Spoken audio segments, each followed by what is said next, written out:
مولاي صل وسلم دائما ابدا على حبيبك خير الخلق كلهم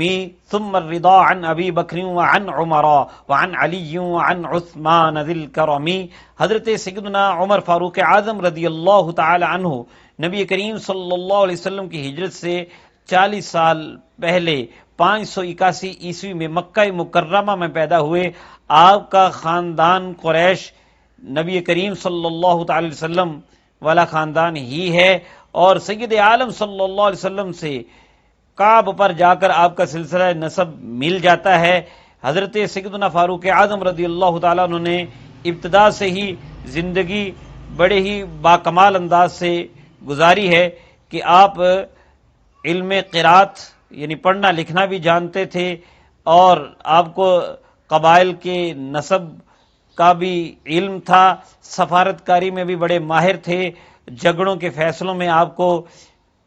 حکم بنایا جاتا تھا، آپ کا رعب اور جلال قائم رہتا تھا، اور اسی طرح آپ نے مشقتیں بھی بہت جھیلی، بہت سخت جان محنتی آپ تھے۔ نبی رحمت صلی اللہ تعالی علیہ وسلم کے اعلان نبوت کے بعد ابتداً تو آپ کفار کے ساتھ ہی رہے، لیکن اللہ تبارک و تعالی نے آپ کو رعب و جلال کے ساتھ، سختی کے ساتھ دل کی نرمی بھی عطا فرمائی تھی۔ حضرت فاروق اعظم رضی اللہ تعالیٰ عنہ خود یہ فرماتے ہیں، واللہ لقد لان قلبی فی اللہ حتی لہو الین من الزبد، اللہ کی قسم میرا دل اللہ کے لیے اس قدر نرم ہو گیا کہ وہ جھاگ سے بھی زیادہ نرم ہے۔ وَلَقَدْ اشْتَدَّ قَلْبِي فِي اللَّهِ حَتَّى لَهُوَ أَشَدُّ مِنَ الْحَجَرِ، اور اللہ ہی کے لیے میرا دل اس قدر سختی والا ہو گیا کہ وہ پتھر سے بھی زیادہ سخت ہو گیا۔ مطلب کیا ہے کہ نرمی بھی اللہ کے لیے، سختی بھی اللہ کے لیے۔ تو وہی جو ان کے دل میں گداز تھا، نرمی تھی، کہ جب یہ دیکھتے ہجرت حبشہ کے لیے خواتین، عورتیں، کمزور لوگ ہجرت کر رہے ہیں، تو ان کے دل پر ایمان کا جو اثر ہے وہ ہونا شروع ہو چکا تھا۔ پھر جب تلوار لے کر نبی کریم صلی اللہ علیہ وسلم کے خلاف نکلے تھے اور اپنی بہن کے گھر پہنچے تھے، حضرت سیدہ فاطمہ بنت خطاب رضی اللہ تعالیٰ عنہ، حضرت سعید بن زید رضی اللہ تعالیٰ عنہ جو ان کے شوہر تھے، ان کو پہلے تو تشدد کا نشانہ بنایا، بعد میں جب ان سے سورہ طٰہٰ کی آیات سنی، دل کی دنیا بدلی، تو نبی رحمت صلی اللہ تعالی وسلم کی بارگاہ میں جا کر ایمان لے آئے، اور نبی کریم صلی اللہ تعالی علیہ وسلم نے فرمایا کہ لَقَدِ اسْتَبْشَرَ أَهْلُ السَّمَاءِ بِإِسْلَامِ عمر۔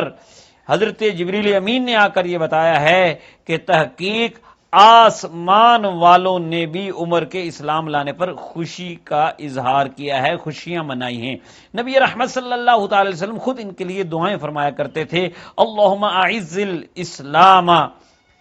بعمر بن الخطاب خاصہ، اے الہ العالمین خاص کر عمر بن خطاب کے ذریعے اسلام کو عظمتیں اور عزتیں عطا فرما۔ تو بہرحال ان کی شہادت 644 عیسوی میں سن 23 ہجری کے آخر میں 26 ذی الحجہ کو آپ پر حملہ ہوا، اور مختلف روایات کے مطابق پھر 1 محرم کو آپ کی شہادت ہوئی 24 ہجری میں۔ تو آپ کی بہت سی خصوصیات ہیں، اس مختصر سے نشست میں چند اہم باتوں کا ہم ذکر کرتے ہیں کہ سب سے پہلے کھلم کھلا ایمان لانے والے، اور 39 ایمان والوں کے بعد 40ویں نمبر پر آپ ایمان لائے، تو سب سے پہلے کھلم کھلا اعلانیہ ایمان لانے والے حضرت فاروق اعظم رضی اللہ تعالیٰ عنہ ہیں۔ اسی طرح ہجرت بھی اعلانیہ کرنے والے سب سے پہلے آپ ہیں۔ اسی طرح اسلام کے سب سے پہلے قاضی بھی آپ ہیں۔ حضرت سیدنا ابو بکر صدیق رضی اللہ تعالیٰ عنہ کو سب سے پہلے قرآن جمع کرنے کا مشورہ بھی آپ نے دیا۔ حضرت سیدنا صدیق اکبر رضی اللہ تعالیٰ عنہ کے پہلے مشیر بھی آپ ٹھہرے۔ اسی طرح حضرت سیدنا فاروق اعظم ہی وہ پہلے شخص ہیں جنہوں نے مساجد کے اندر باجماعت نماز تراویح کا آغاز کیا۔ حضرت فاروق اعظم رضی اللہ تعالیٰ عنہ نے ہی شراب نوشی کی حد یا سزا 80 کوڑے مقرر کی۔ حضرت سیدنا فاروق اعظم رضی اللہ تعالیٰ عنہ نے وہ رفاع عامہ کے کام کیے جن کی آج تک مثال دی جاتی ہے۔ محکمہ ڈاک کا آپ نے آغاز کیا، اور اسی طرح مہمان خانے بنوائے، سکے ڈھلوائے، بیت المال کو آپ نے سب سے پہلے قائم کیا، اور نبی رحمت صلی اللہ تعالی علیہ وسلم کی تعلیمات کو جس طرح آپ نے نافذ کیا اپنی خلافت میں، اس کی جو ہے وہ مثالیں آج تک دی جاتی ہیں۔ یہاں تک کہ غیر مسلم مستشرقین اورینٹسٹ بھی یہ کہتے ہیں کہ اگر حضرت عمر جیسا ایک اور مل جاتا، یا حضرت عمر کو اتنا عرصہ جتنی خلافت آپ نے کی ہے 10 سال اور 5 ماہ 25 دن، اگر اتنی وقت اور مل جاتا تو پوری دنیا میں اسلام کی حکومت ہوتی۔ حضرت فاروق اعظم رضی اللہ عنہ کے بارے میں میرے اور آپ کے آقا علیہ الصلوۃ والسلام نے فرمایا تھا کہ اگر میرے بعد کوئی نبی ہوتا تو عمر ہوتے، اور نبی کریم صلی اللہ تعالی وسلم نے فرمایا ہر امت کا ایک محدث ہوتا ہے، یعنی جس سے آ کے فرشتے کلام کرتے ہیں، میری امت کا محدث عمر فاروق اعظم ہے۔ اور نبی کریم صلی اللہ تعالی وسلم نے یہ ان کی شانیں خود بیان کی۔ حضرت فاروق اعظم رضی اللہ تعالیٰ عنہ کی شہادت کے بارے میں بھی حضور علیہ الصلوۃ والسلام نے خبر دی تھی، آپ کے جنتی ہونے کا بھی نبی پاک صلی اللہ علیہ وسلم نے اعلان فرمایا تھا کہ عمر فی الجنہ، عمر جنتی ہیں۔ نبی رحمت صلی اللہ علیہ وسلم کے یہ جو رفیق خاص حضرت فاروق اعظم رضی اللہ تعالیٰ عنہ ہیں، ان کے